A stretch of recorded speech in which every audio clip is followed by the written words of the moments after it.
Isang sigaw, 2, 3, 4, 5. Hindi magkakasabay, ngunit sabay-sabay na bumubuo ng isang nakabibinging ingay. Isang alon ng iyak na walang tigil, isang perpektong unos sa loob ng nananahimik na pader ng Hacienda Santa Aurora. Para kay Rafael Domingo, ang tunog na yon, ang mismong tunog ng impyerno. Nakaupo siya sa dilim ng kanyang silid-aklatan, pilit na tinatakpan ng kanyang mga tainga. Ngunit ang ingay ay tumatagos sa kanyang mga palad, gumagapang sa kanyang bungo, at kinukuyom ang kanyang puso hanggang sa halos hindi na siya makahinga. Hawak ng isang kamay, ang isang baso ng mamahaling alak, ngunit nanginginig ito ng walang tigil, at ang laman nito'y nagbabantang umapaw. Ito na ang kanyang buhay sa loob ng 3 buwan. 3 buwan mula nang pumanaw si Sofia. 3 buwan ng walang katapusang pag-iyak. Ang iyak ng 5 niyang anak, ang kanyang quintuplets, ay hindi lang basta ingay. Ito ay isang paalala, isang akusasyon, isang sumbat sa bawat paghinga niya. Bawat hagulgol ni Ricardo, ang panganay, ay sumisigaw ng pangalan ni Sofia. Bawat hikbi ni Ramona ay nagtatanong kung bakit siya iniwan. Ang kambal na sina Renato at Rodrigo ay tila naguunahan sa pagsabi kung gaano siya kabigong ama. At si Rosamie, ang bunso at pinakamaliit, ang iyak niya ang pinakamasakit. Ito ang mismong tunog ng kalungkutang nararamdaman niya, ngunit hindi niya mailabas. Sir Rafael, isang mahinang katok sa pinto. Kasunod ang garalgal na boses ni Aling Berta, ang kanilang matandang mayordoma. Hindi sumagot si Rafael. Nananatili siyang nakayuko. Ang anino ng malalaking estante ng libro ay tila mga dambuhalang kamay na handang siyang sakmalin. Sir, pag-uulit ni Aling Berta, bahagyang binubuksan ng pinto. Nandito na po siya. Itinaas ni Rafael ang kanyang ulo. Sa gaspang ng kanyang mukha, makikita ang mga gabing walang tulog. Ang kanyang mga mata, na dati puno ng buhay at kumpiyansa, ay ngayoy malalim at walang kislap. Sino? Tanong niya. Ang boses ay paos dahil sa hindi paggamit. Ang bagong yaya, sir. Si Liwayway Cruz. Inirekomenda po ng pinsan ko sa probinsya. Napabuntong hininga si Rafael. Isa na namang yaya. Ang pang-7 na yata sa loob lamang ng 1 buwan. Lahat sila'y sumuko. Ang iba'y tumagal lang ng ilang oras, natakot sa bigat ng responsibilidad at sa walang tigil na iyakan. Pabalikin mo na siya, Berta. Sayang lang ang oras niya. Walang sino man ang makapagpapatigil sa kanila. Pero sir, iba po siya. Sinabi ko nang hindi na natapos ni Rafael ang kanyang sasabihin. Mula sa siwang ng pinto, isang anino ang dumaan sa likod ni Aling Berta. Isang babae. Tumayo si Rafael, hindi dahil sa galang, kundi dahil sa inis. Hahakbang na sana siya para isara ang pinto nang tuluyan nang pumasok ang babae sa silid ng mga bata, sa tapat mismo ng silid-aklatan. Nakita niya ito ng malinaw. Payat ang babae. Simple ang suot na bestida at ang kanyang mahabang buhok ay nakatali lang sa likod. Mukha siyang dayo sa sarili niyang bansa, isang probinsyanang naligaw sa karangyaan at kalungkutan ng Hacienda Santa Aurora. Ano ang magagawa ng isang tulad niya? Sumandal si Rafael sa hamba ng pinto, nakahalukip-kip, naghihintay sa hindi maiiwasang pagsuko ng babae. Inaasahan niyang lalabas itong tumatakbo, takot at litong-lito, tulad ng mga nauna sa kanya. Ngunit hindi yon ang nangyari. Hindi natinag si Liwayway sa 5 malalakas na iyak na sumalubong sa kanya. Dahan-dahan siyang lumapit sa 5 kuna na magkakatabi. Hindi siya nag-atubili. Hindi siya nagpakita ng takot. Mayroong kakaibang kapayapaan sa kanyang mga kilos. Isa-isa niyang hinaplos ang mga ulo ng mga sanggol. Pagkatapos, sa isang iglap na ikinagulat ni Rafael, sabay-sabay niyang kinuha ang 2 sanggol, si Ricardo at Ramona, at ikinalong sa kanyang mga braso. Ang 3 pang natitira ay inilapit niya sa kanyang tabi. Ang mga kuna ay idinikit niya sa kanyang kinauupuan sa sahig. Umupo siya sa gitna nilang lahat, isang payapang isla sa gitna ng nagngangalit na karagatan. At pagkatapos, nagsimula siyang umawit. Hindi isang modernong kanta, hindi rin isang pilit na himig. Isa itong lumang kundiman, isang oyayi na tila hinugot mula sa kaibuturan ng lupa. Ang kanyang boses ay hindi perpekto, hindi tulad ng boses ni Sofia na sinanay sa pagkanta.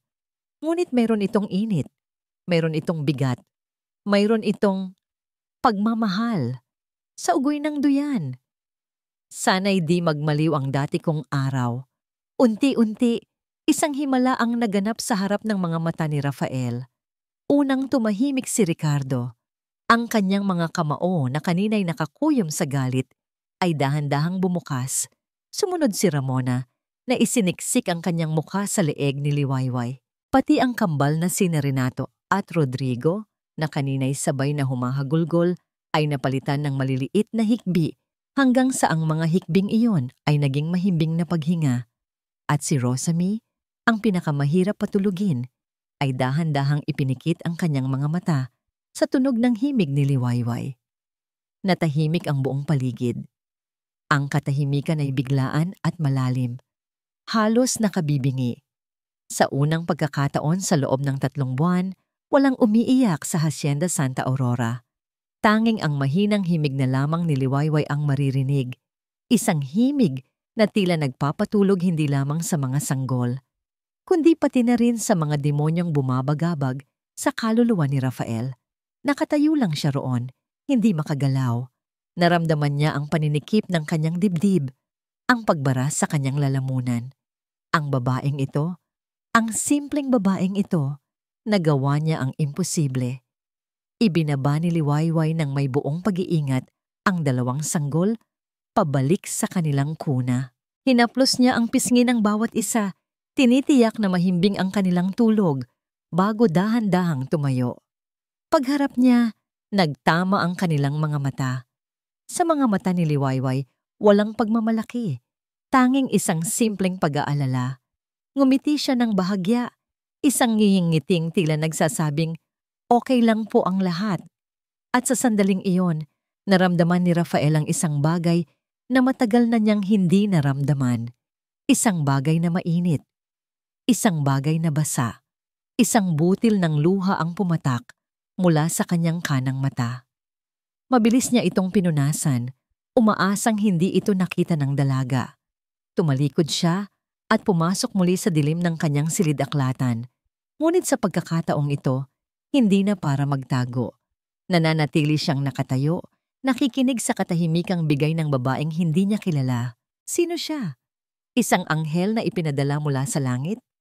O isang mangkukulam na may dalang kakaibang mahika? Sino ka? Liwayway Cruz. At ano ang dala mo sa impyernong ito na unti-unti nang pumapatay sa akin? Ang bawat araw sa Hacienda Santa Aurora ay nagsisimula at nagtatapos sa iisang tunog, ang paghinga ng 5 anghel. Para kay Liwayway Cruz, iyon ang pinakamagandang musika sa buong mundo. Natutunan na niyang kilalanin ang bawat isa sa kanila. Alam niya, kapag ang maliit na ungol ni Ricardo ay nangangahulugang gutom na ito. Alam niyang ang bahagyang paggalaw ng mga daliri ni Ramona ay senyales na kailangan na nitong palitan ng lampin. Alam niyang kapag sabay na gumalaw ang kambal na sina Renato at Rodrigo, naghahanap ang mga ito ng mainit na yakap. At alam niyang ang tahimik na si Rosamie ay kailangan lang marinig ang kanyang himig para muling makatulog. Ang mansyon ay malaki at nakalulula. Ang mga kasangkapan ay mamahalin. Ang mga pader ay matataas. Ngunit para kay Liwayway, ang mundo niya ay umiikot lamang sa loob ng malaking silid ng mga bata. Ito ang kanyang kaharian.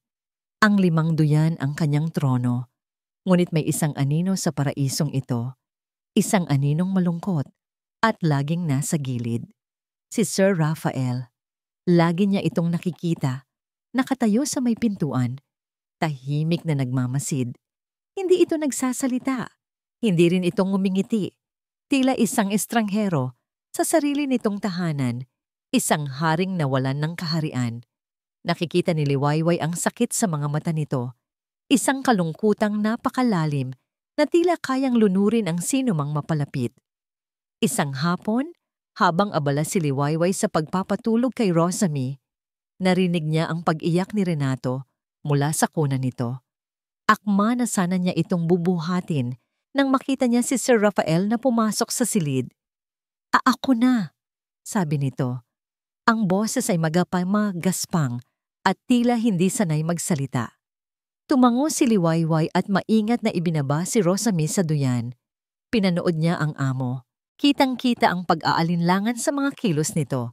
Maingat nitong binuhat si Renato, ngunit napakalayo sa kanyang katawan na para bang isang babasaging bagay na natatakot siyang mabasag. Lalo lang lumakas ang yak ni Renato. Hindi na nakatiis si Liwayway. Dahan-dahan siyang lumapit. "Sir," mahina niyang sabi, "kung okay lang po, kailangan po niya maramdaman ang init ninyo." Tumingin sa kanya si Rafael, ang mga matay puno ng pagkalito.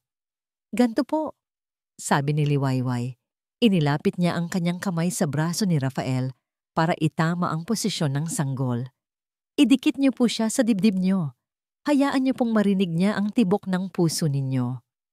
Nang magdikit ang kanilang mga balat, ang likod ng kamay niya sa braso nito, isang kakaibang kuryente ang gumapang sa buong katawan ni Liwayway. Napakainit. Mabilis niyang binawi ang kanyang kamay. Ang kanyang pisngi ay tila nag-init din. Napayuko siya. Anoong kuryente yun? Sinunod ni Rafael ang kanyang sinabi. Idinikit niya si Renato sa kanyang dibdib. At tulad ng isang mahika, unti-unting tumahan ang sanggol.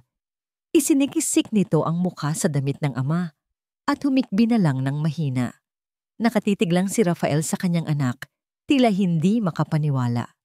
Isang maliit na ngiti ang unti-unting sumilay sa kanyang mga labi. Ito ang unang pagkakataon na nakita ito ni Liwayway.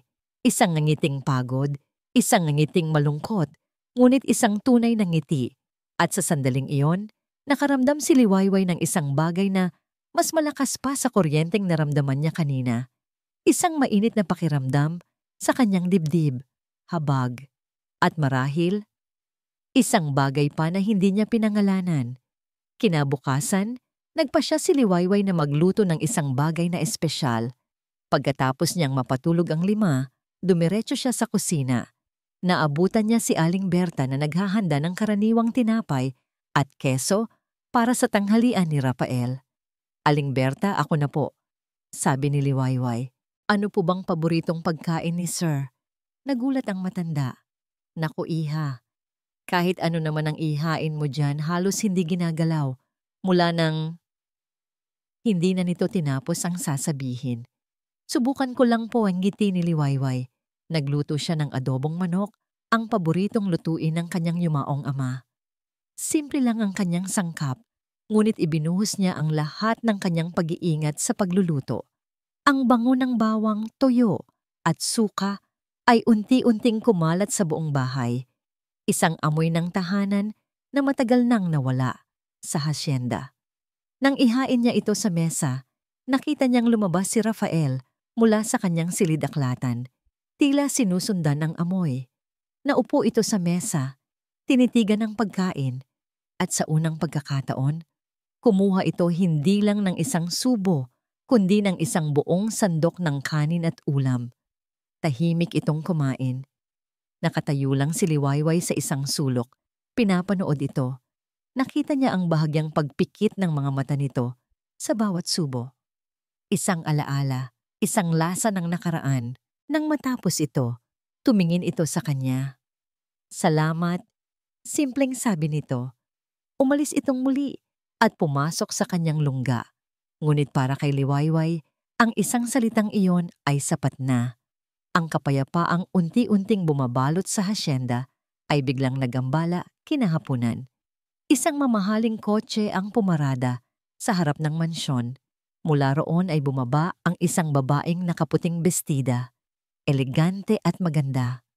Ang kanyang buhok ay perpekto ang pagkakaayos at ang kanyang mga alahas ay kumikinang sa ilalim ng araw. Nariyan ba si Raf? Tanong nito kay Aling Berta.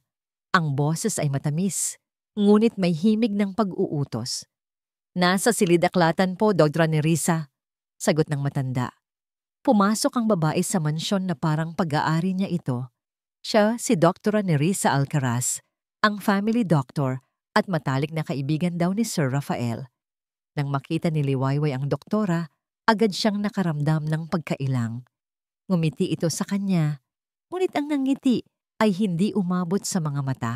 Ang mga mata nito ay matalas, mapanuri, tila sinusukat ang kanyang pagkatao mula ulo hanggang paa. So ikaw pala ang bagong yaya, sabi ni Nerissa. Liwayway, tama. Ang galing mo raw. You have a magic touch with the kids. Salamat po, ma'am, sagot ni Liwayway bahagyang yumuko. Nagdala si Nerissa ng mga mamahaling laruan para sa mga bata at isang kahon ng tsaa para kay Rafael. Herbal tea, paliwanag nito, para makatulong sa pag-relax niya at sa pagpapatulog sa mga bata. Very safe and organic. Dumiretso si Nerissa sa silid-aklatan. Ilang sandali pa narinig ni Liwayway ang kanilang tawanan. Isang tunog na hindi pa niya naririnig mula kay Sir Rafael. Isang tunog na nagdulot ng kakaibang kirot sa kanyang dibdib. Nang lumabas sila, nakita ni Liwayway kung paano hawakan ni Nerissa ang braso ni Rafael. Isang hawak na puno ng pag-aalala. Ngunit para kay Liwayway, mayroon itong pag-aangkin. Nakaramdam siya ng init sa kanyang pisngi. Bakit ako nagkakaganito? Ano ba ang pakialam ko? Yaya lang ako. Pilit niyang iwinaksi ang nararamdaman. Bago umalis, lumapit si Nerissa kay Liwayway. May kinuha itong isa pang kahon ng tsaa mula sa kanyang bag. Mas maliit ito at simple lang ang balot. Ito, sabi nito na may matamis na ngiti. Para makatulong sa pagpapatulog sa mga bata. Mas concentrated to. Siguraduhin mong ito lang ang gagamitin mo, ha? Kinuha ni Liwayway ang kahon. Opo, ma'am. Salamat po. Tumango si Nerissa at tuluyan nang umalis. Ngunit habang papalayo ang kotse nito, hindi na iwasan ni Liwayway na mapansin ang saglit na pagsulyap nito sa salamin sa gilid. Ang mga matang nakatingin sa kanya ay hindi na matamis. Malamig ang mga ito at puno ng babala. Mayroong liwanag sa unang pagkakataon sa loob ng napakatagal na panahon. Nararamdaman ni Rafael ang unti-unting pagpasok ng liwanag sa kanyang madilim na mundo. Hindi ito ang nakasisilaw na liwanag ng araw, kundi isang maliit at mahining sinag, tulad ng kandila sa gitna ng kadiliman. Ang liwanag na yon ay may pangalan, Liwayway. Hindi na siya nagigising sa nakabibinging iyak. Ang bumubungad sa kanya tuwing umaga ay ang mahinang himig ng isang uyayi na sinasabayan ng mahimbing na paghinga ng kanyang 5 anak. Dahil dito, unti-unti siyang nagkakaroon ng lakas ng iyang loob na lumabas sa kanyang silid-aklatan. Nagsimula siyang maupo sa sala, pinapanood si Liwayway habang kinakausap nito ang mga sanggol na para bang naiintindihan siya ng mga ito. Nagsimula siyang tumulong sa pagtimpla ng gatas. At kagabi, sa kauna-unahang pagkakataon, siya mismo ang nagpatulog kay Ricardo. Habang si Liwayway ay abala sa kakambal, ang pakiramdam ng maliit na katawan sa kanyang dibdib, ang tiwala na ibinibigay nito sa kanya. Iyon ang liwanag. Ngunit kasabay ng liwanag ay ang pagtindi ng mga anino. Ang mga anino ng nakaraan. Isang gabi, hindi siya makatulog. Ang katahimikan ng bahay ay nagbigay daan sa mga alaala na pilit niyang tinatakasan. Malinaw pa rin sa kanyang isipan ang huling pagtatalo nila ni Sofia. Galing si Rafael sa isang business trip. Pagod siya at gusto lang magpahinga. Ngunit sinalubong siya ni Sofia na umiiyak, gulong-gulo ang buhok at sinisigawan siya na hindi na niya kaya. Hindi ko na kaya, Rafael! Hindi ko na kaya! Sigaw ni Sofia habang sabay-sabay na umiiyak ang mga bata. Sofia, please, not now. Pagod ako. Pakiusap niya. Lagi ka namang pagod. Lagi kang wala. Paano naman ako? Paano naman tayo? Doon na siya sumabog. Ang pagod at inis ay nanaig sa kanyang pagmamahal. Isang pangungusap ang lumabas sa kanyang bibig. Isang pangungusap na habang buhay niyang pagsisisihan. Sana hindi na lang nangyari ang lahat ng ito. Nakita niya ang sakit sa mga mata ni Sofia, ang pagkasira. Tumakbo itong paakyat ng hagdan. Iyon na ang huli nilang pag-uusap. Kinabukasan natagpuan na lang itong walang buhay sa banyo. Sabi ng doktor, nadulas ito at nauntog. Isang aksidente. Ngunit para kay Rafael, hindi. Ang mga salita niya ang pumatay dito. Ang mga salita niya ang nag-iwan sa 5 niyang anak na ulila sa ina. Raf, malalim na naman ang iniisip mo. Ang boses ni Nerissa ang pumutol sa kanyang masamang panaginip. Naroon na naman ito. Laging dumarating sa mga sandaling pinakamahina siya. May dala itong pagkain at ang karaniwan nitong mga ngiti. Umupo ito sa tabi niya. Napakalapit. Alam kong nahihirapan ka pa rin. Normal lang yan. Pero nandito lang ako, okay? Tumangulang si Rafael. Pero, pagpapatuloy nito, ang boses ay tila nag-aalala. Kailangan mo ring mag-ingat. Ang hasyenda, ang mga bata, they are vulnerable right now. Anong ibig mong sabihin? Itong si Liwayway, sabi ni Nerissa. I'm sure she's a nice girl, pero hindi natin siya kilala. Hindi natin alam ang pinanggalingan niya. Sa panahon na ngayon, mahirap magtiwala basta-basta. Tumingin ito sa kanya, ang mga matay puno ng sinseridad. Ayoko lang na may samantalahin ang kahinaan mo ngayon, Raf. Ayokong may manakit na naman sa'yo o sa mga bata. Ang mga salita ni Nerissa ay parang laso na dahan-dahang gumagapang sa kanyang ugat. Tumatamama ito sa kanyang pinakamalaking takot. Ang takot na mabigo na namang protektahan ang kanyang pamilya. Kinabukasan, tila nagkatotoo ang babala ni Nerissa.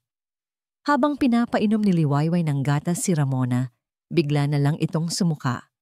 Hindi lang isang simpleng paglungad, sunod-sunod ito at tila nahihirapan ang sanggol. Agad na tumakbo si Liwayway, ang mukha'y puno ng pag-aalala. Sir Rafael, si Ramona po. Natataranta si Rafael. Ang unang pumasok sa kanyang isip ay tawagan si Nerissa. Mabilis itong dumating, dala ang kanyang medical kit. Anong nangyari? Anong pinainom ninyo sa kanya? Tanong ni Nerissa, ang tono ay seryoso. Gatas lang po, na may konting herbal tea. Yung bigay niyo po para masarap ang tulog niya. Paliwanag ni Liwayway, nanginginig ang boses. Sinuri ni Nerissa ang sanggol. It's a mild digestive distress. Baka hindi siya hiya-iyang sa tsaa. O baka may ibang naihalo. Ang huling mga salita ay sinabi nito habang nakatingin ng makahulugan kay Rafael. Pinakalma ni Nerissa ang sitwasyon, binigyan ng gamot ang sanggol, at hindi nagtagal ay bumuti rin ang pakiramdam nito. Ngunit ang lason ay naitanim na sa isipan ni Rafael. Nang gabing iyon, habang nakatayo sa may pintuan at pinapanood si Liwayway na muling kumakanta ng kanyang oyayi, hindi nakapayapaan ang nararamdaman ni Rafael. Isang malamig na pagdududa ang gumagapang sa kanyang puso. Pinaghalong pasasalamat at takot, paghanga at pag-aalinlangan. Si Liwayway ang liwanag na dumating sa kanyang buhay, ngunit paano kung ang liwanag na yon ay may dalang sariling anino? Lumapit si Nerissa at tumayo sa kanyang tabi. Inilagay nito ang kamay sa kanyang balikat. Ang paghipo nito ay tila nagbibigay ng kapanatagan, ngunit ang mga salita nito ay ang mismong apoy na sumusunog sa kanyang kaluluwa. Rafael, nag-aalala lang ako para sa'yo. Bulong nito. Ang hininga ay mainit sa kanyang tainga. Ayokong maulit ang nangyari kay Sofia. Ang pangalan ni Sofia. Iyon ang bumiyak sa lahat ng natitirang depensa ni Rafael. Ang kanyang puso ay kumirot sa pamilyar na sakit ng pagkakasala. Tumingin siya kay Liwayway at pagkatapos ay sa 5 natutulog na sanggol. Hindi na mauulit. Poprotektahan niya sila. Kahit kanino, kahit anong mangyari. Nakaupo si Dr. Nerissa Alcaraz sa loob ng kanyang maliit at pribadong laboratorio sa likod ng kanyang klinika. Ang hangin ay amoy kemikal at antiseptiko. Dito, siya ang Diyos. Siya ang kumukontrol sa lahat. Sa harap niya ay ang 2 kahon ng tsa. Ang isa ay mamahalin. Galing pa sa ibang bansa. Ang ibinigay niya kay Rafael. Ang isa naman ay simple lang, nakabalot sa ordinaryong papel. Ang ibinigay niya kay Liwayway. Ngumisi si Nerissa. Kinuha niya ang simpleng kahon at maingat na binuksan ang isang selyadong pakete sa loob. Mula sa isang maliit na bote na walang marka, kumuha siya ng ilang patak ng isang malinaw na likido gamit ang isang dropper. Ito ay isang uri ng halamang gamot na nakuha pa niya mula sa isang liblib na lugar.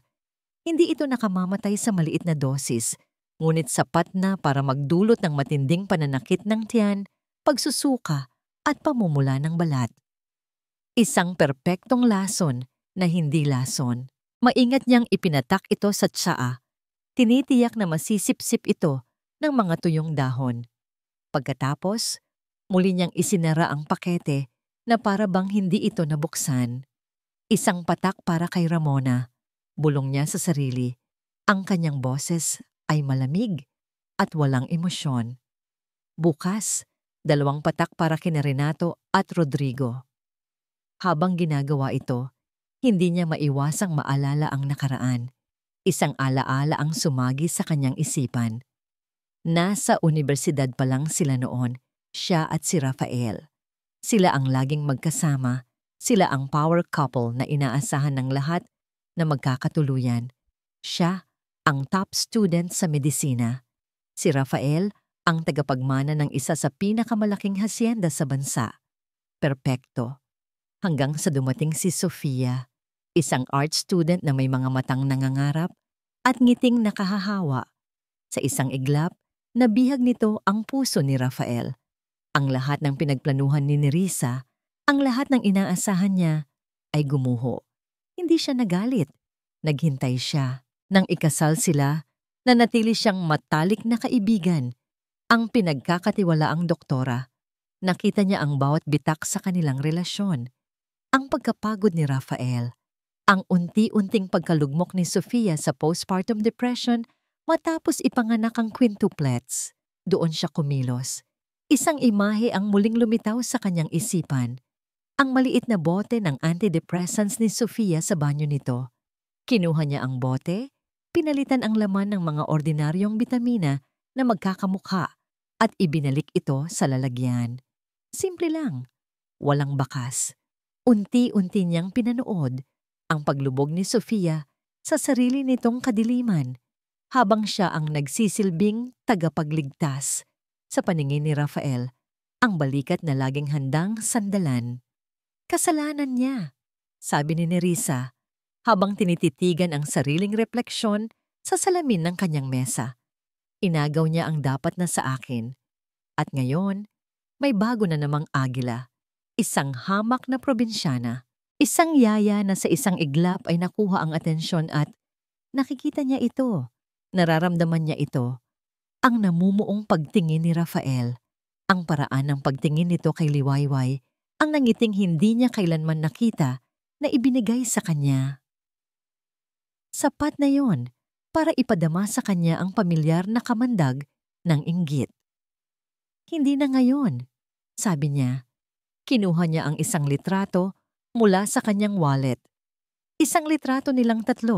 Siya, si Rafael at si Sofia, noong nasa kolehiyo pa sila, masaya at puno ng pangarap. Kumuha siya ng isang panulat at marahas na binura ang mukha ni Sofia. Paulit-ulit, hanggang sa mabutas ang papel. Pagkatapos, kinuha niya ang kanyang cellphone at tinawagan ng isang contact na nakasave sa ilalim ng pangalang serbisyo. Hello? Sagot ng isang boses sa kabilang linya. Ako to, sabi ni Nerissa. Ang boses ay nagbago, naging malamig at may awtoridad. Kailangan ko ng isang pabor, isang pekeng resulta ng blood test. Magpapadala ako ng detalye. Kailangan kong lumabas na mayroong low-level herbal toxin sa buong mong Sa dugo ng 5 sanggol, siguraduhin mong magmumukhang kapani-paniwala. May narinig siyang pag-aalinlangan sa kabilang linya. Babayaran kita ng triple. Dagdag ni Nerissa, walang bakas ng emosyon. Gawin mo lang. Ibinaba niya ang tawag. Itinabi niya ang kahon ng tsaa na may lason. Handa na ang lahat. Ang entablado ay nakahanda na para sa huling akto ng kanyang dula. Si Liwayway ang kontrabida, si Rafael ang bayaning nalilito, at siya si Nerissa ang magiging tagapagligtas. Ang reyna na sa wakas ay uupo sa kanyang trono. Hinawakan niya ang pakete ng tsaa na may lason. Ngumiti siya. Isang ngiting nakakakilabot kung mayroon mang makakita. Tapos na ang laro mo, probinsyana. Bulong niya sa hangin. Oras na para bawiin kung ano ang dapat na sa akin. Ang umaga ay nagsimula sa isang sigaw. Ngunit hindi ito ang karaniwang iyak ng isang nagugutom na sanggol. Ito ay isang sigaw ng sakit. Isang sigaw na tumagos sa puso ni Rafael na parang isang matulis na patalim. Mabilis siyang tumakbo palabas ng kanyang silid, kasunod si Liwayway na nauna ng nagising. Ang sigaw ay nagmumula sa kuna ng kambal, sina Renato at Rodrigo. Ang kanilang mga balat ay namumula. Sabay silang umiiyak ng walang tigil, ang kanilang maliliit na katawan ay nanginginig at binabasa ng pawis. Kitang-kita ang sakit sa kanilang mga mukha. Anong nangyayari? Sigaw ni Rafael. Ang takot ay agad na pumalit sa anumang antok na nararamdaman niya. Hindi ko po alam, sir. Sagot ni Liwayway. Ang kanyang boses ay nanginginig sa pag-aalala. Kagabi po, maayos sila. Pinainom ko lang po sila ng gatas bago matulog. May kasama ba yung gatas? Tanong ni Rafael. Ang kanyang tono ay biglang naging matigas. Napatingin si Liwayway sa kanya, naguguluhan. Oo po, yung tsaa po na bigay ni Dr. Nerissa, para po daw masarap ang tulog nila. Isang malamig na kaba ang gumapang sa buong katawan ni Rafael. Ang mga babala ni Nerissa, ang pagsusuka ni Ramona. At ngayon, ito, lahat ay tila nagdurugtong. Tawagan mo si Nerissa, ngayon din. Utos niya. Ilang minuto lang ang lumipas, tila mas mabilis pa sa isang ambulansya. Dumating si Nerissa. Kalmado siya, propesyonal. Ngunit sa likod ng kanyang mga mata, mayroong isang apoy ng tagumpay. Agad niyang sinuri ang kambal. Habang ginagawa niya ito, lumingon siya kay Rafael. Kailangan kong kumuha ng blood sample sa kanilang lahat, Raf. Now, para malaman natin kung anong nilalabanan natin. Walang nagawa si Rafael kundi tumango. Pinanood niya na parang sa isang masamang panaginip ang bawat tusok ng karayom sa maliliit na braso ng kanyang mga anak. Si Liwayway ay nakatayo sa isang sulok.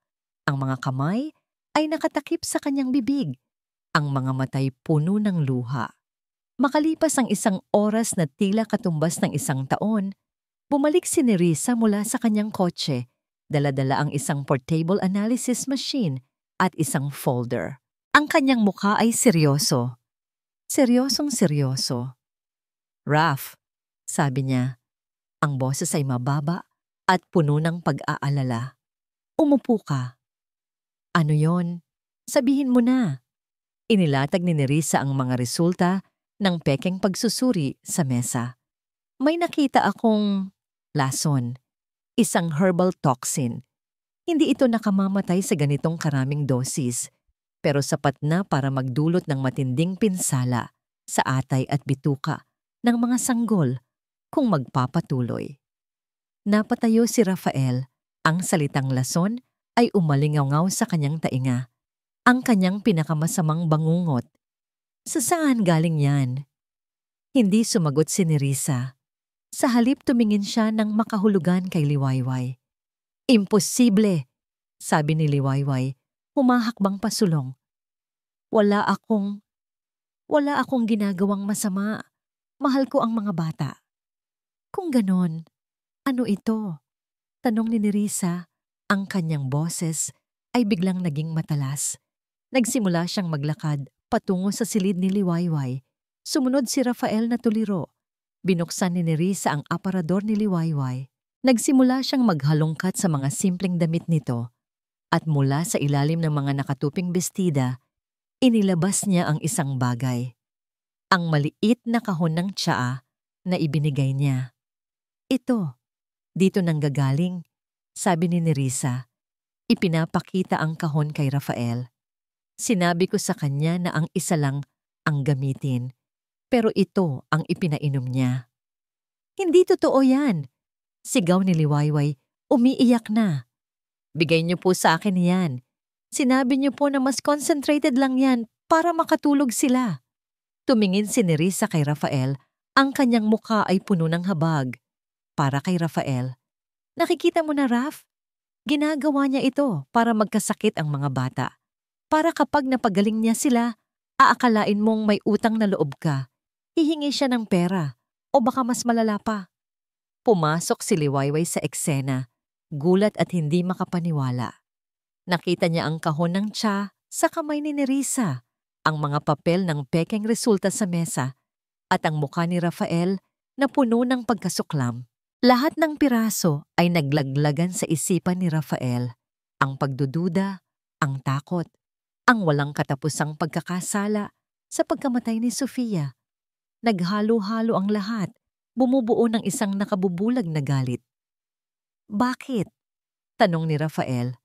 Ang boses niya ay isang mapanganib na bulungi. Tumingin siya kay Liwayway. Ang kanyang mga mata ay nag-aapoy. Anong kailangan mo? Pera? Bakit kailangan mong sakta ng mga anak ko? Sir, hindi po. Maniwala po kayo sa akin. Pagmamakaawa ni Liwayway, ang mga luha ay malayang dumadaloy sa kanyang mga pisngi. Ngunit hindi na siya nakikinig. Ang nakikita lang niya ay ang multo ni Sofia. Sinusumbatan siya. Sinasabi sa kanya na nabigo na naman siya. Sumigaw si Nerissa, ang kanyang boses ay puno ng huwad na galit.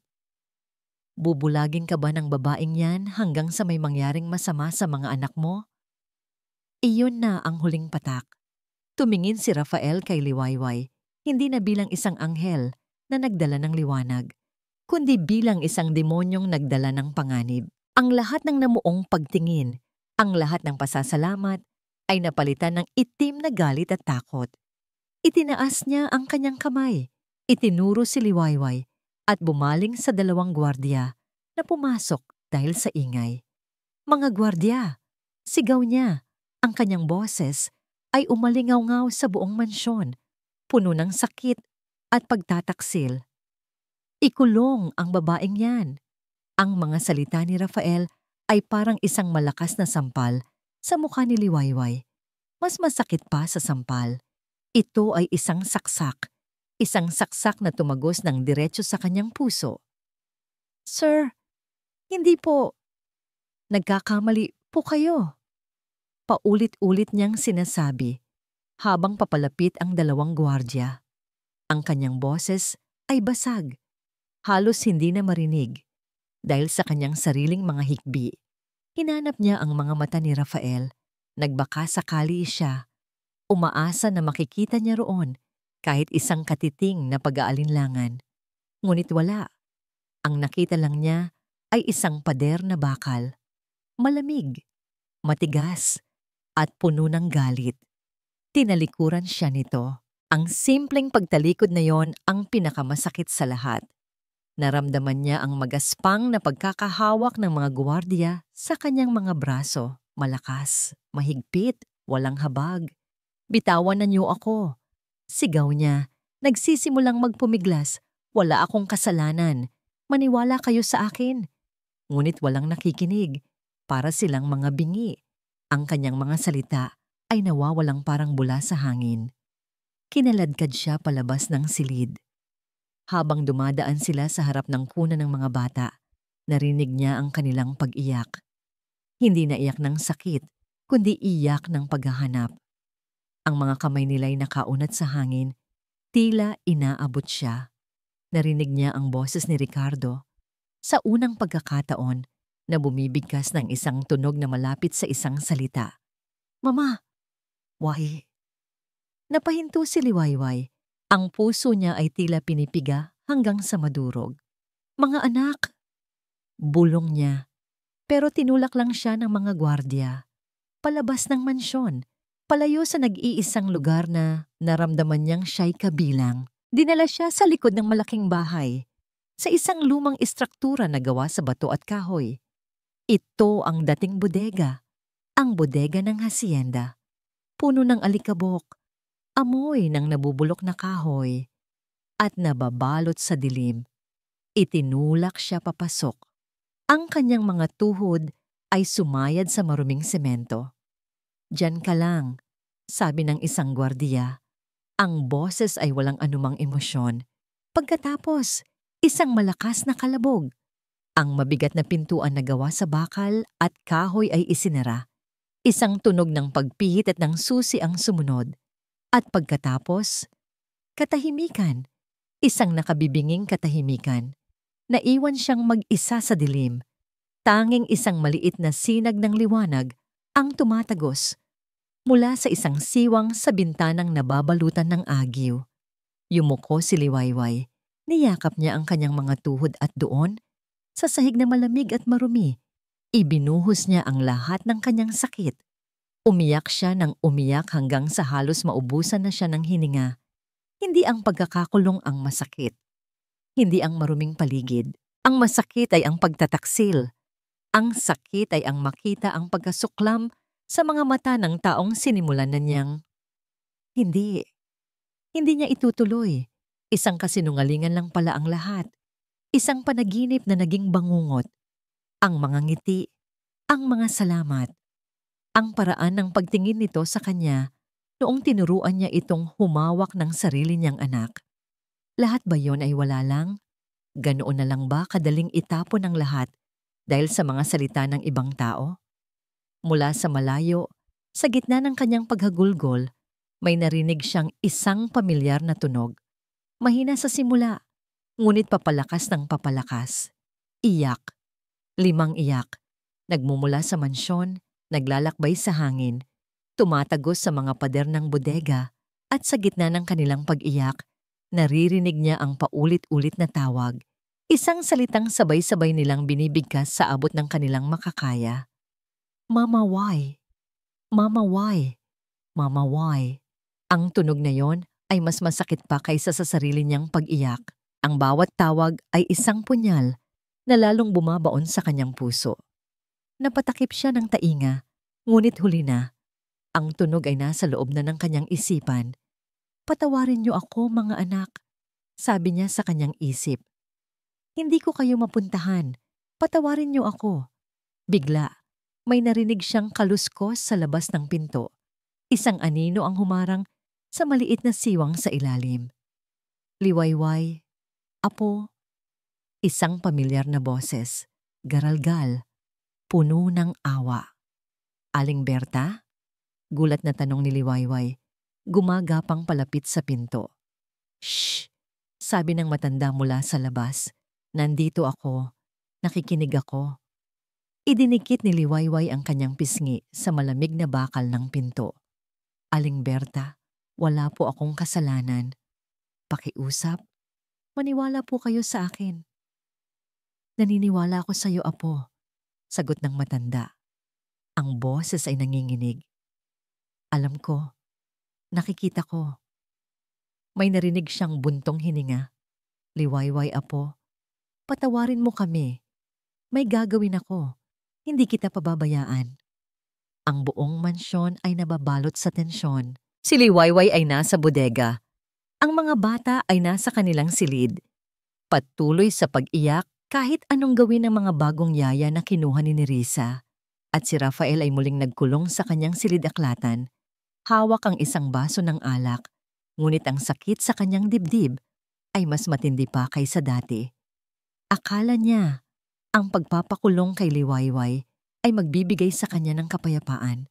Akala niya, ito ang tamang gawin para protektahan ang kanyang mga anak. Ngunit bakit tila, mas lalo lang siyang ginugulo ng kanyang konsensya.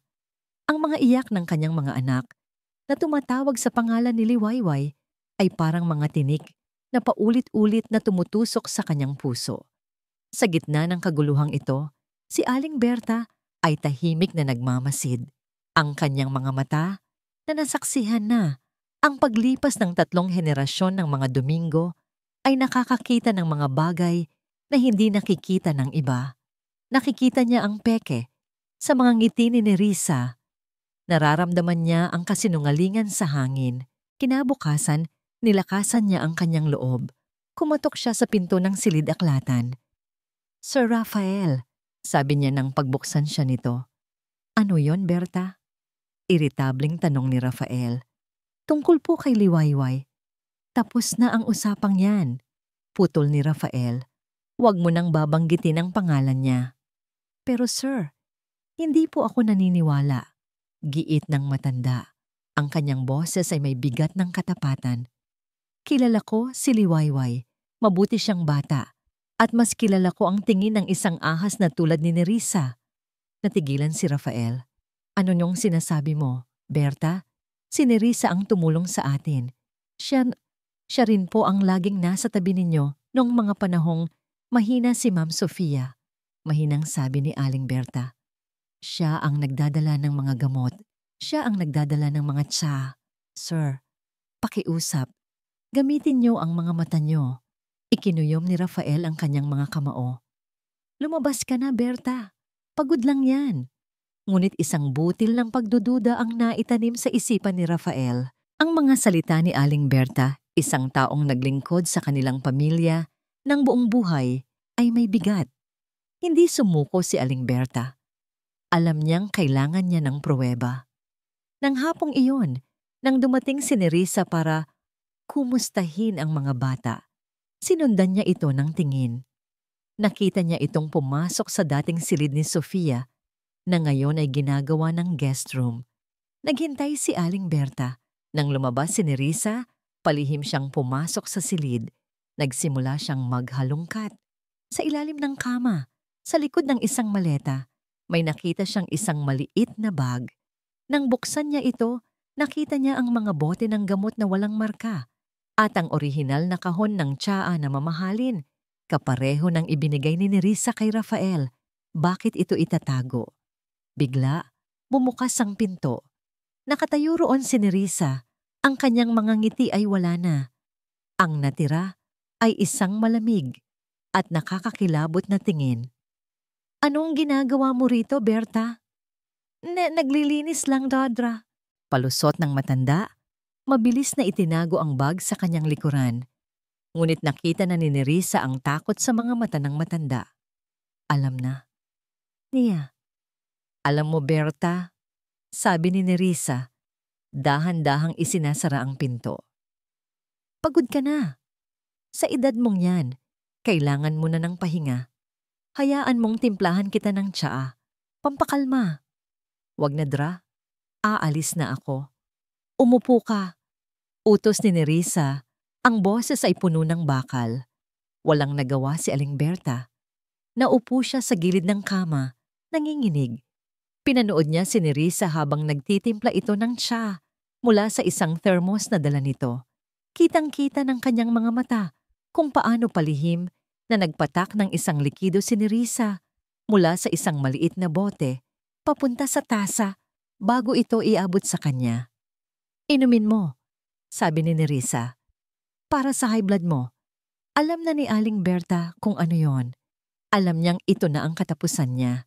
Ngunit alam din niyang kailangan niyang makatakas. Kailangan niyang maibigay kay Rafael ang huling alas na hawak niya. Gamit ang natitirang lakas, itinulak niya ang tasa. Natapon ang mainit na likido sa kamay ni Nerissa. Sa pagkagulat ng doktora, tumakbo si Aling Berta palabas ng silid. Nagsimula siyang makaramdam ng paninikip ng dibdib. Ang kanyang paghinga ay nagiging mababaw. Alam niyang mabilis na kumakalat ang lason. Hindi siya tumakbo papunta sa kusina o sa labas. Tumakbo siya papunta sa silid-aklatan. Nakita niya si Rafael, nakaupo, nakatalikod sa pinto, nalulunod sa sarili niyang kalungkutan. "Sir," sabi ni Aling Berta, Ang kanyang boses ay isang pabulong na sigaw. Lumingon si Rafael, nagulat. Berta? Anong... Naglakad si Aling Berta. Bawat hakbang ay isang pakikibaka. Ang kanyang paningin ay nanlalabo. Kinuha niya mula sa kanyang bulsa ang isang bagay na matagal na niyang itinatago. Isang maliit na notebook na balot sa katad. Ang huling journal ni Sofia. Bumagsak siya sa sahig sa harap ni Rafael. Ang sakit sa kanyang dibdib ay hindi na matagalan. Sa huling hininga niya, idinuldol niya ang journal sa kamay ni Rafael. Tumingin siya sa mga mata nito. Ang kanyang sariling mga mata ay puno ng luha at pakiusap. Kay Sofia, sabi niya, hirap na hirap. Ang mga salita ay tila mga bubog sa kanyang lalamunan. Basahin mo, para kay Liwayway. At pagkatapos, ang mga mata ng matapat na mayordoma ay pumikit. Ang kanyang katawan ay lumambot. Ang kanyang huling hininga ay kumawala sa hangin. Naiwan si Rafael, nakaluhod sa sahig. Hawak ang malamig na kamay ng kanyang Aling Berta at ang isang journal na magbubukas sa lahat ng kasinungalingan. Ang katahimikan na bumalot sa silid-aklatan ay mas mabigat kaysa sa kamatayan. Nakaluhod si Rafael sa sahig, yakap ang wala ng buhay na katawan ni Aling Berta. Ang kanyang isipan ay blangko. Ang kanyang puso ay manhid. Una, si Sofia. Ngayon, ang kanyang pangalawang ina. Ang huling haligi ng kanyang nakaraan. Gumuho na ang lahat. Natural causes. Sabi ng mga doktor na ipinatawag ni Nerissa na mabilis na lumitaw sa eksena na may mga pekeng luha. A massive stroke dahil na rin siguro sa edad at stress. Pero hindi na naniwala si Rafael.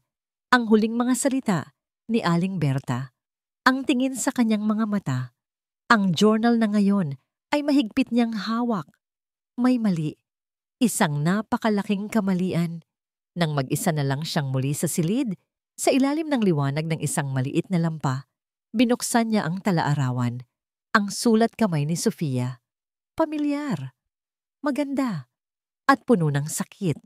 Ang mga unang pahina ay puno ng saya.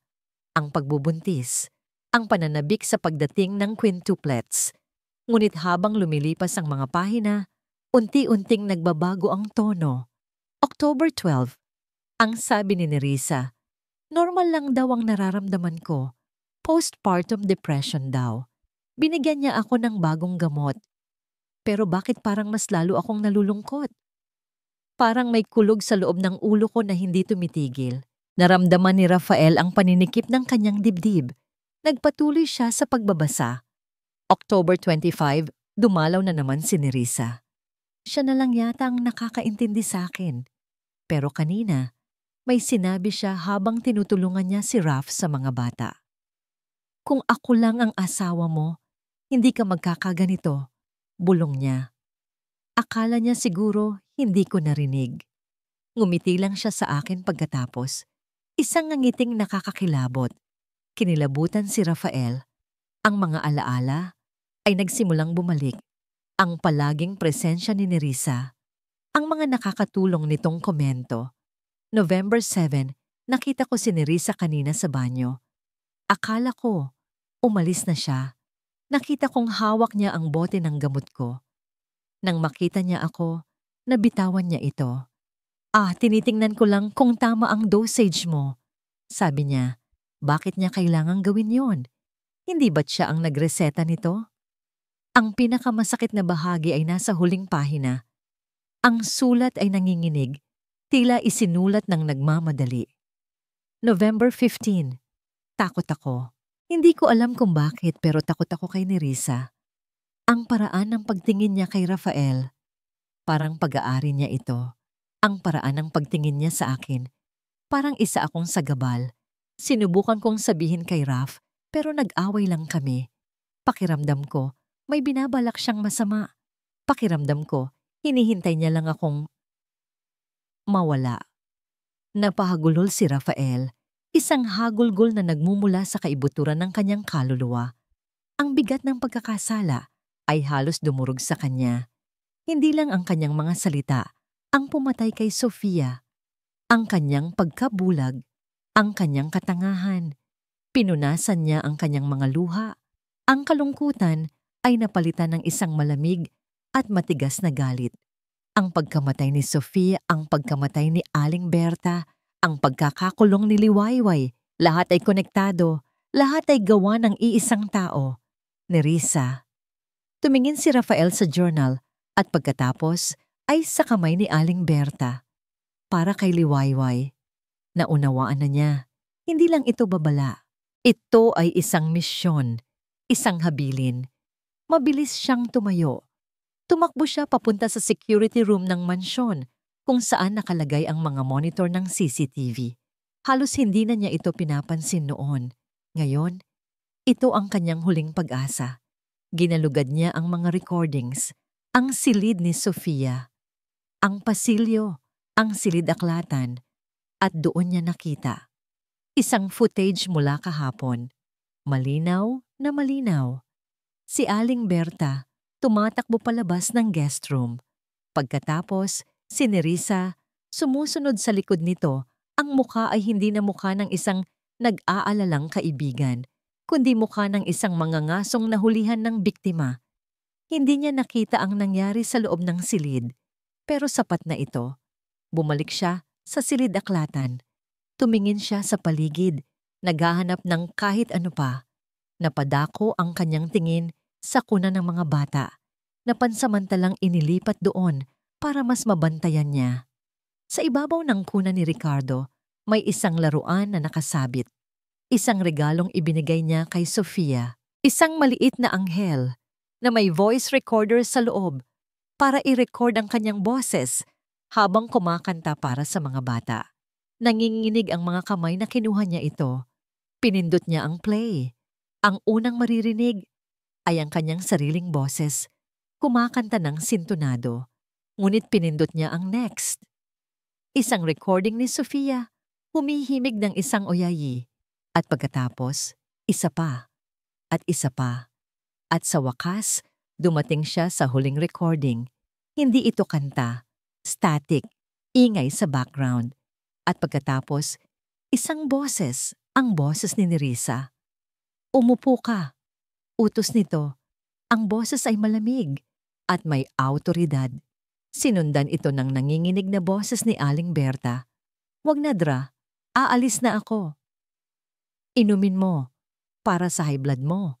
Isang malabong kalabog, ang tunog ng nababasag na tasa. Berta! Sigaw ni Nerissa, puno ng galit.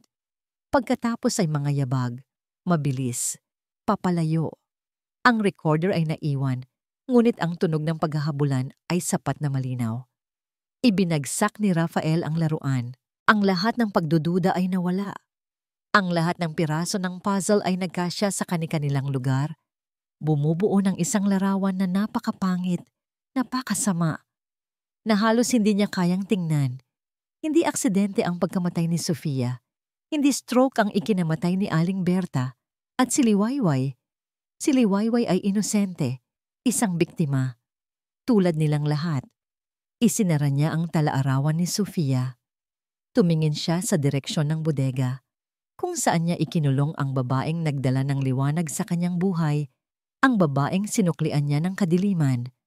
Ang sakit sa kanyang puso ay napalitan ng isang bagay na mas malakas pa.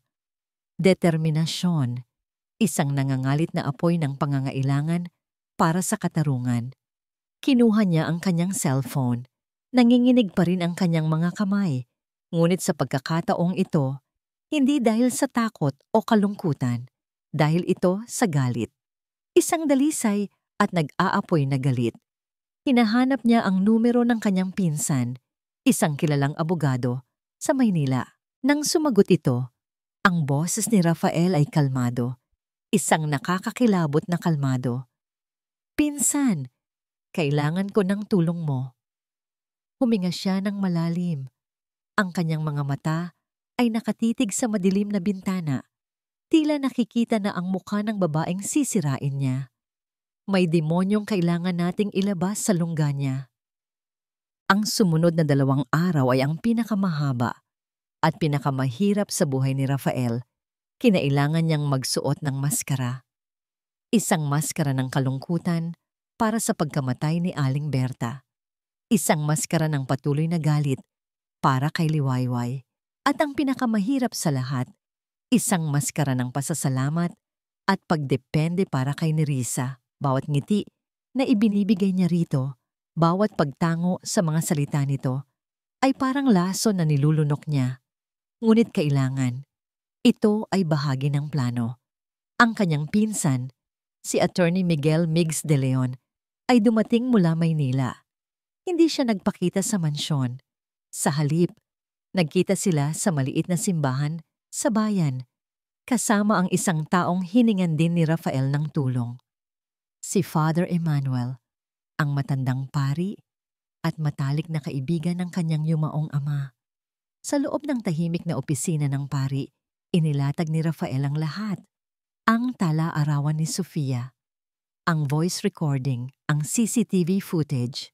Habang nagsasalita si Rafael, ang mukha ni na Migs at Father Emmanuel ay nagbago mula sa pag-aalala, patungo sa pagkabigla at sa huli, sa matinding galit. Hayop siya, mahinang sabi ni Migs, isang abogado na sanay sa masasamang kaso, ngunit ngayon ay tila nasusuklam. Hindi lang ito attempted murder, 2 buhay ang kinuha niya. At isang inosenteng buhay ang sinisira niya sa loob ng bodega. Dagdag ni Father Emmanuel, ang kanyang mga kamay ay nakakuyom. Kaya kailangan natin siyang paaminin, sabi ni Rafael. Ang kanyang boses ay matigas na parang bato. Kailangan nating marinig mula mismo sa bibig niya. Isang pag-amin na hindi niya matatatakasan sa korte. Doon, sa ilalim ng larawan ng mahal na birhen, binuo nila ang patibong. Kinabukasan, isinagawa ni Rafael ang unang hakbang. Tinawagan niya si Nerissa. Sinadya niyang gawing basag at puno ng pighati ang kanyang boses. Nerissa, sabi niya, hindi ko na kaya. Si Aling Berta, wala na rin siya. Ikaw na lang. Ikaw na lang ang natitira sa akin. Narinig niya ang pekeng pag-aalala sa boses nito. Raf, nandito lang ako. I told you. Hindi kita iiwan. Alam ko, sabi ni Rafael. At na-realize ko, kailangan kong siguraduhin ang kinabukasan ng mga bata. At ang kinabukasan natin. Huminga siya ng malalim. Gusto kong ilipat sa pangalan mo ang isang bahagi ng ari-arian ko bilang pasasalamat at bilang isang pangako. Isang sandali ng katahimikan sa kabilang linya. Alam ni Rafael na kinagat na nito ang pain, ang kasakiman. Ito ang kahinaan ni Nerissa. Raf, sigurado ka ba? Hindi mo kailangang gawin yan. Ngunit ang pananabik sa boses nito ay hindi maitago. Sigurado ako, sabi ni Rafael. Pumunta ka rito bukas ng hapon. Handa na ang mga papeles. Pagkatapos ng tawag, nagsimula na ang paghahanda. Si Migs ay nag-install ng mga high-definition hidden cameras sa 3 magkakaibang anggulo sa loob ng silid-aklatan. Ang isa ay nasa isang libro. Ang isa ay nasa isang florera. At ang isa ay nasa frame ng litrato ni Sofia. Isang simbolikong paghihiganti. Isang maliit na mikropono na kayang kunin kahit ang pinakamahinang bulong ay inilagay sa ilalim ng mesa. Si Father Emmanuel naman ang nagsilbing bantay sa labas kasama ang 2 pulis na pinagkakatiwalaan niya na nakasibilyan at naghihintay sa kanyang hudyat. Habang papalapit ang oras, bumibigat ang dibdib ni Rafael. Kinailangan niyang maging isang perpektong aktor. Kinailangan niyang harapin ang demonyong sumira sa kanyang pamilya at ngitian ito. Tumingin siya sa bintana, sa direksyon ng bodega. Liwayway, magtiis ka pa ng kaunti, bulong niya sa hangin. Parating na ang katarungan.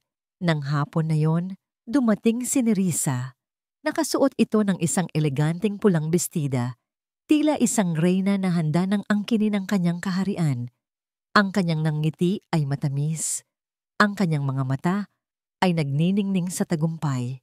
Pumasok siya sa silid-aklatan, hindi alintana ang mga matang nakatago sa dilim na nagmamasid sa bawat kilos niya. "Raph," sabi niya, ang kanyang boses ay malambing. Lumapit siya at hinalikan ito sa pisngi. Napanatili ni Rafael ang kanyang kalmadong ekspresyon kahit na ang pakiramdam niya ay gusto niyang masuka. "Nerissa, maupo ka." Inilabas niya ang isang folder na puno ng mga pekeng dokumento na inihanda ni Migs. Inilapag niya ito sa mesa sa pagitan nilang dalawa. Ang entablado ay handa na. Ang mga ilaw ay nakatutok. Ang pag-arte ay magsisimula na. Tumingin siya sa mga mata ni Nerissa, ang babaeng minsan niyang tinuring na kaibigan. Ngayon, ang nakikita lang niya ay isang ahas at handa na siyang putulin ang ulo nito. Ang hangin sa loob ng silid-aklatan ay mabigat. Halos mahirap hingahan. Ang tanging maririnig lang ay ang mahinang tunog ng bentilador sa kisame at ang malakas na kabog ng dibdib ni Rafael. Ngumiti si Nerissa habang binubuklat ang mga pekeng dokumento. Ang kanyang mga mata ay naglalakbay sa mga salitang transfer of ownership at sa mga numerong nakasulat doon. Ito na, ang tagumpay na matagal niyang hinintay. "Hindi ko alam kung paano magpapasalamat, Raph," sabi niya. Ang kanyang boses ay tila nabibilaukan sa pekeng emosyon.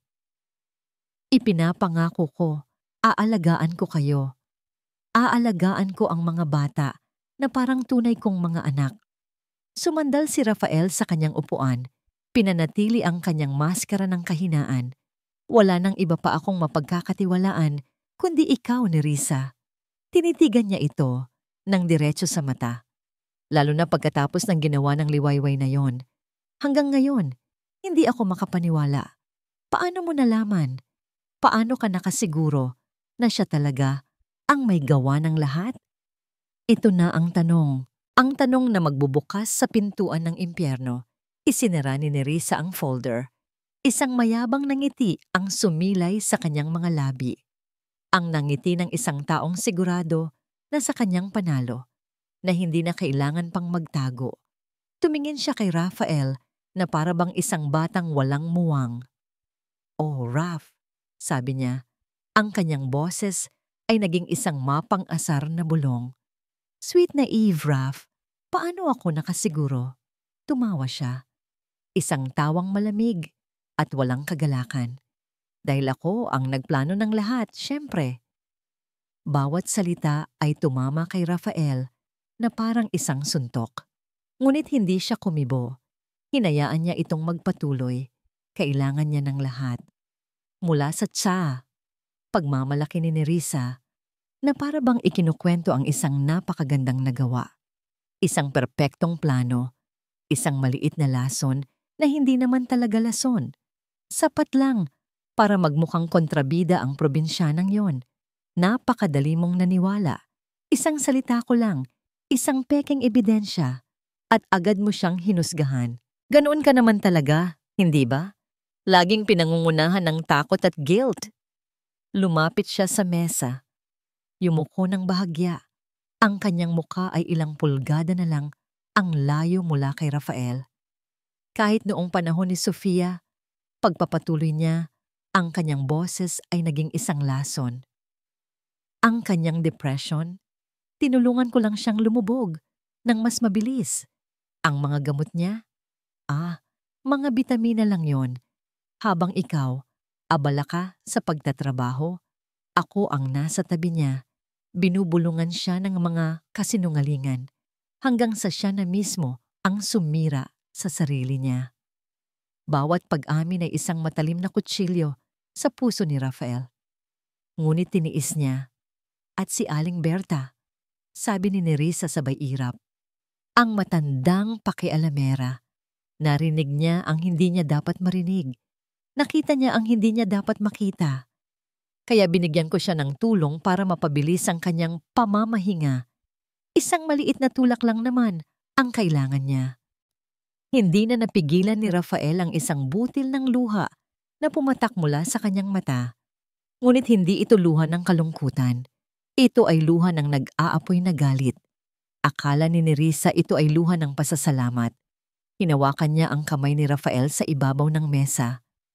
"Huwag kang mag-alala. Mahal ko," sabi niya. Ang kanyang boses ay muling naging malambing.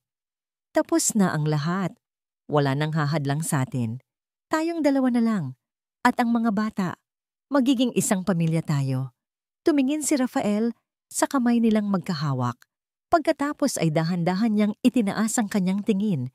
At sa unang pagkakataon, inalis na niya ang kanyang maskara. Ang nakita ni Nerissa sa mga mata ni Rafael ay hindi na kahinaan. Ito ay purong pagkasuklam. Isang pagkasuklam na napakalamig at napakatindi na tila kayang magyelo ng impyerno. "Isang pamilya?" Ulit ni Rafael. Ang kanyang boses ay mababa at puno ng panganib. "Oo, Nerissa. Magsasama nga tayo. Ikaw, ako, ang mga pulis, at ang buong Korte Suprema." Napakunot ang noo ni Nerissa. "Anong pinagsasabi mo?" Ngumiti si Rafael, isang nangiting nakakakilabot. "Salamat sa pag-amin, Dr. Alcaraz. Sigurado akong matutuwa ang huwes na mapanood ang recording na ito." Itinuro niya ang nakatagong kamera sa frame ng litrato ni Sofia. Ang mukha ni Nerissa ay biglang namutla. Ang kulay ay nawala mula sa kanyang mga pisngi. Ang kanyang mga mata ay nanlaki sa pagkatanto. Tumingin siya sa paligid. Ngayon lang napansin ang mga maliliit na lente na nakatutok sa kanya. "Hindi," bulong niya. "Hindi mo to magagawa." Sa hudyat ni Migs, mula sa kabilang silid, bumukas ng malakas ang pinto ng silid-aklatan. Pumasok si Father Emmanuel, kasunod ang dalawang pulis. Napatayo si Nerissa na itulak ang upuan sa kanyang likuran. Sinubukan niyang tumakbo, ngunit huli na. "Dra, Nerissa Alcaraz," sabi ng isang pulis, ang boses ay matigas at may awtoridad. "Inaaresto ka namin para sa pagpatay kina Sofia Domingo at Alberta Reyes at sa attempted murder ng 5 sanggol." "Hindi! Bitiwan niyo ako. Rafael, sabihin mo sa kanila.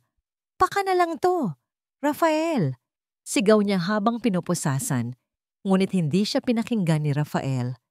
Habang kinaladkad si Nerissa palabas, ang kanyang mga sigaw ay umalingaw-ngaw sa buong mansyon. Mga sigaw ng isang demonyong sa wakas ay nahuli na. Hindi siya sinundan ng tingin ni Rafael. Sa halip, isang lugar lang ang gusto niyang puntahan. Tumakbo siya.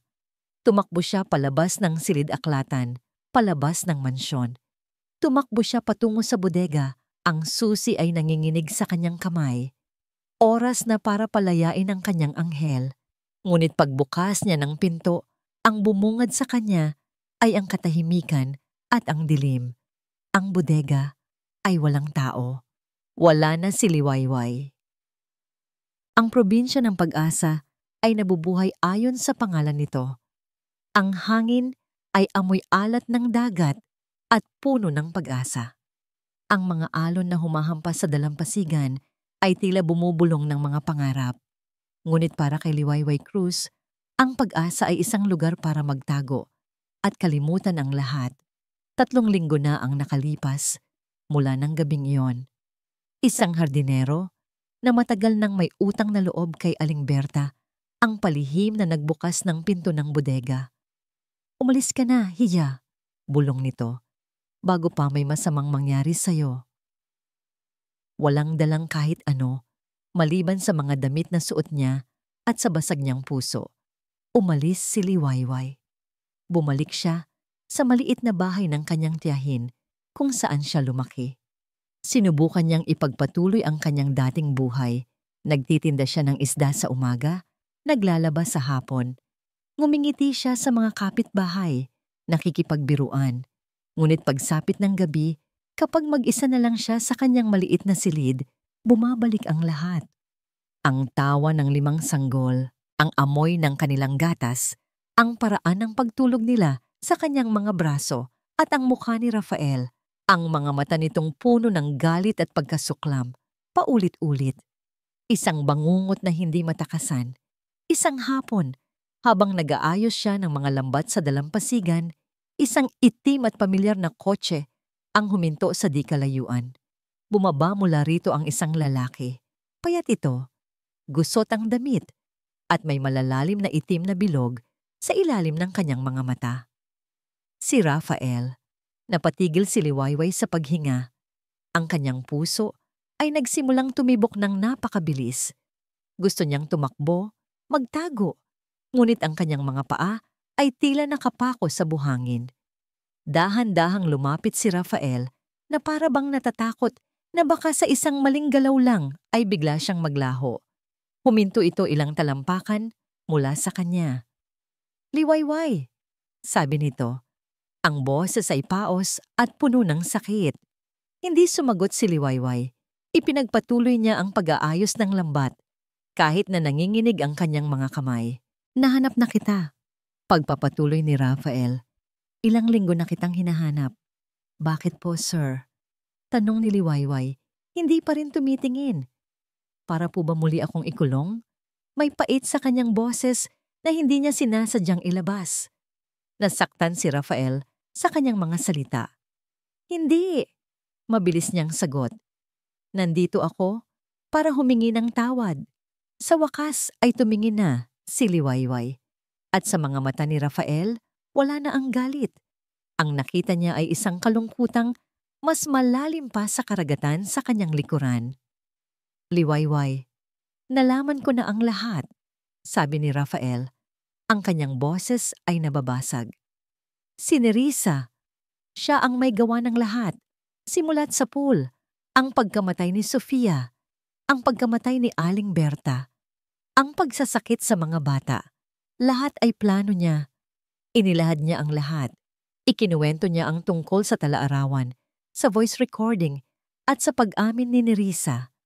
Dala niya ang isang kopya ng dyaryo kung saan nakasulat ang balita tungkol sa pag-aresto sa kilalang doktora. Pinakinggan ni Liwayway ang lahat ng walang imik. Ang kanyang mga luha ay tahimik na dumadaloy sa kanyang mga pisngi. Luha ng kaluwagan dahil napatunayan na ang kanyang inosensya. Ngunit luha rin ng sakit dahil ang lahat ng kanyang pinagdaanan ay totoo pa rin. Nang matapos si Rafael, isang mahabang katahimikan ang namagitan sa kanila. Tanging ang ugong lang ng hangin at ang hampas ng alon ang maririnig. "Patawarin mo ako, Liwayway." Pagmamakaawa ni Rafael. Lumuhod ito sa buhangin. Sa harap niya, isang amo na lumuluhod sa kanyang dating katulong. "Nabulag ako. Naging duwag ako. Hinayaan kong kainin ako ng sarili kong takot. At sa proseso, nasaktan ko ang taong wala namang ginawa, kundi magdala ng liwanag sa buhay namin. Ako ang may kasalanan ng lahat. Patawarin mo ako." Tinitigan ni Liwayway ang lalaking nakaluhod sa kanyang harapan. Ang lalaking minsan ay hinangaan niya. Ang lalaking sinimulan niyang mahalin. Ang lalaking dumurog sa kanyang puso. Dahan-dahan siyang umiling. "Pinatawad na kita, Sir Rafael," mahina niyang sabi. Ang kanyang boses ay kalmado na. "Nang umalis ako sa hacienda, pinatawad na kita." Isang kislap ng pag-asa ang lumitaw sa mga mata ni Rafael. Akma na sana itong tatayo. Pero, pagpapatuloy ni Liwayway, at ang kislap na yon ay muling namatay. "Ang patawarin ka ay hindi nangangahulugang kaya ko nang kalimutan. Ang sakit, ang takot noong mga araw na nasa loob ako ng bodega. Ang tingin mo sa akin noong araw na yon, hindi yon basta-basta nawawala." Tumingin siya sa malayo, sa abot tanaw kung saan nagtatagpo ang dagat at ang langit. "Ang tiwala, sir, parang salamin. Kapag nabasag, kahit anong gawin mong pagdikit, makikita mo pa rin ang mga lamat." Tumayo siya. Pinunasan niya ang kanyang mga luha gamit ang likod ng kanyang palad. "Salamat sa pagpunta dito at sa paglilinis ng pangalan ko," sabi niya. "Pero hanggang dito na lang siguro. Kailangan ko nang ayusin ang sarili kong buhay." At sa mga salitang iyon, tinalikuran niya si Rafael. Bawat hakbang palayo ay isang karayom na tumutusok sa kanyang puso. Ngunit kailangan niya itong gawin. Para sa sarili niya, naiwan si Rafael, mag-isang nakatayo sa dalampasigan. Pinanood niya ang paglayo ng babaeng nagturo sa kanya kung paano muling ngumiti, hanggang sa ito'y maging isang maliit na tuldok na lang sa di kalayuan. Napaluhod siyang muli sa buhangin. Isinubsob niya ang kanyang mukha sa kanyang mga palad at doon, sa harap ng malawak na karagatan, humagulgol siya na parang isang batang nawawala. Nakuha na niya ang hustisya, pero nawala naman sa kanya ang pag-asa. Lumipas ang 3 buwan. Para kay Rafael, ang bawat araw ay isang pagsubok. Isang pagkakataon para patunayan na nagbago na siya. Hindi na siya nagkukulong sa dilim. Siya na mismo ang nag-aalaga sa kanyang 5 anak. Sa tulong ng 2 bagong yaya na pinili niya ng may buong pag-iingat, natutunan na niyang kilalanin ang bawat iyak, bawat ngiti, bawat halakhak. Natutunan niyang magpalit ng lampin, magtimpla ng gatas, at magpatulog gamit ang mga kantang sintonado niyang kinakanta. Ngunit sa kabila ng lahat, may kulang. Isang malaking puwang na tanging isang tao lang ang makapupuno. Gabi-gabi, kapag tulog na ang mga bata, nauupo siya sa balkonahe, nakatingin sa direksyon ng probinsya ng Pag-asa. Ang mga salita ni Liwayway ay paulit-ulit na tumatakbo sa kanyang isipan. Ang tiwala, parang salamin. Kapag nabasag, makikita mo pa rin ang mga lamat. Tama ito. Alam niyang tama ito. Ang simpleng patawad ay hindi sapat. Kailangan itong patunayan. Kailangan itong pagtrabahuhan.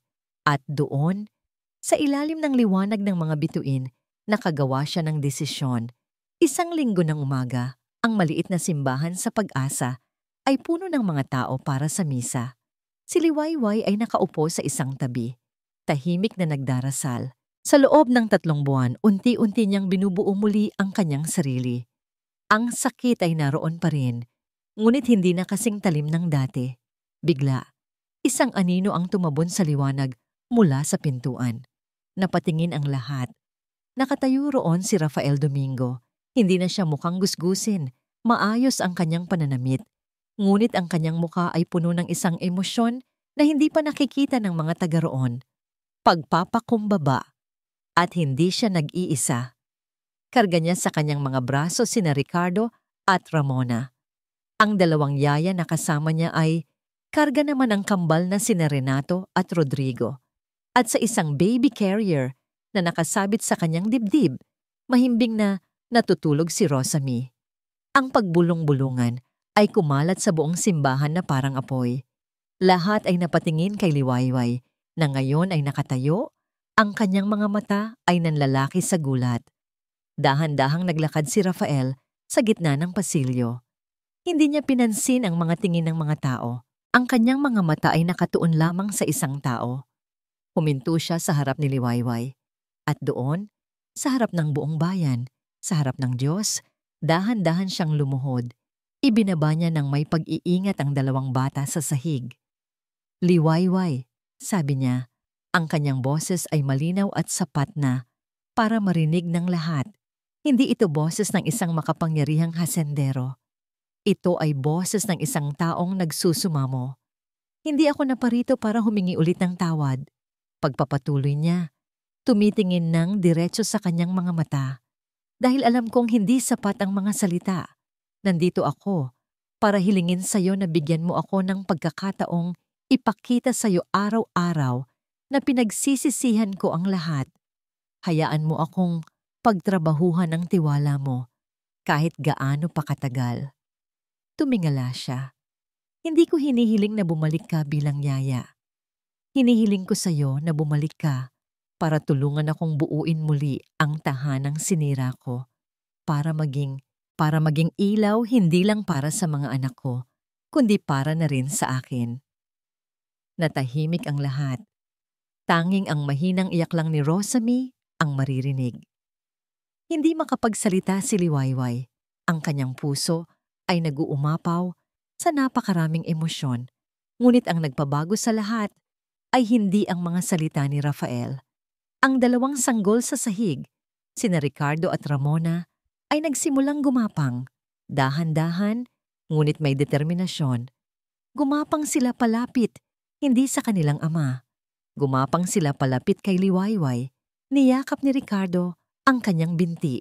Ibinagsak ni Ramona ang kanyang ulo sa kanyang mga paa. At mula sa bisig ng mga yaya, ang kambal ay nag-uunat ng kanilang mga kamay.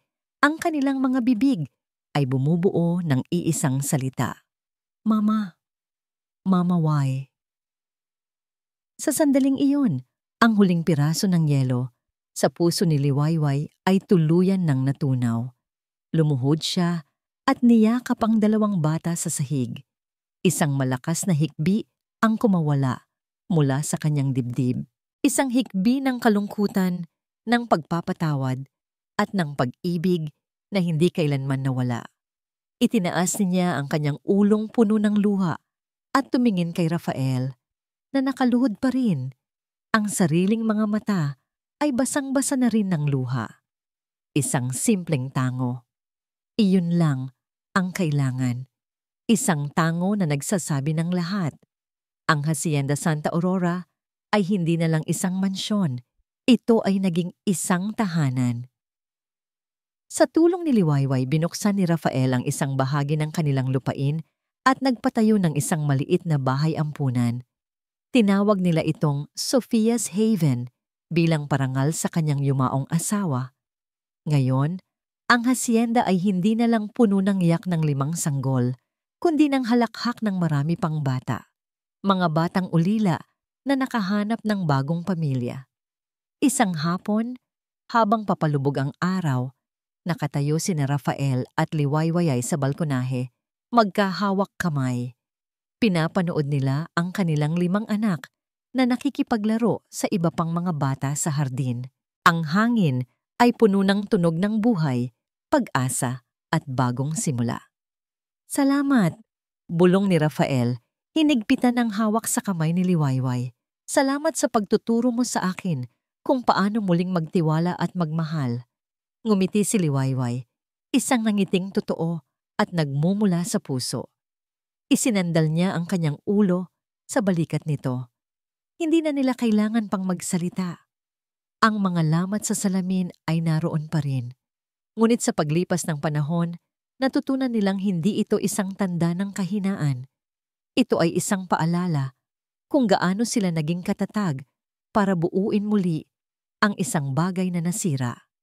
Isang tanda na ang tunay na pag-ibig ay hindi tungkol sa pagiging perpekto, kundi sa kakayahang maghilom, magpatawad, at magsimulang muli. At dito nagtatapos ang kwento ni Rafael at Liwayway. Sa bawat isa sa inyo na buong pusong sumubaybay, na nakiiyak, nakaramdam ng sakit, at muling umasa kasama ng ating mga bida, maraming salamat. Ang pagsama ninyo sa kanilang paglalakbay, ang siyang nagbigay buhay sa bawat salita. Habang isinusulat ko ang kwentong ito, naramdaman ko rin ang bigat ng pagkasira ng isang tiwala at ang tamis ng isang tunay na pagpapatawad. Ito ay isang kwento tungkol sa pangalawang pagkakataon. Isang paalala na tayong lahat ay nagkakamali, nasasaktan, at kung minsan, nakakasakit.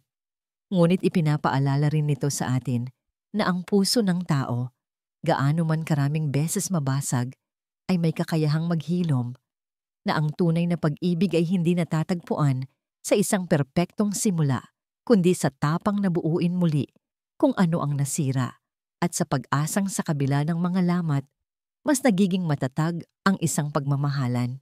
Ngayon, nais ko namang marinig ang inyong saloobin. Anong bahagi ng kwento ang pinakatumatak sa inyo? Ano ang aral na inyong baon-baon mula sa paglalakbay ni Rafael at Liwayway? Ikinagagalak kong mabasa ang inyong mga komento sa ibaba.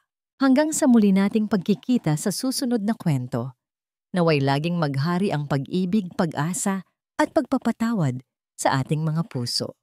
Muli, mula sa kaibuturan ng aking puso, maraming salamat po.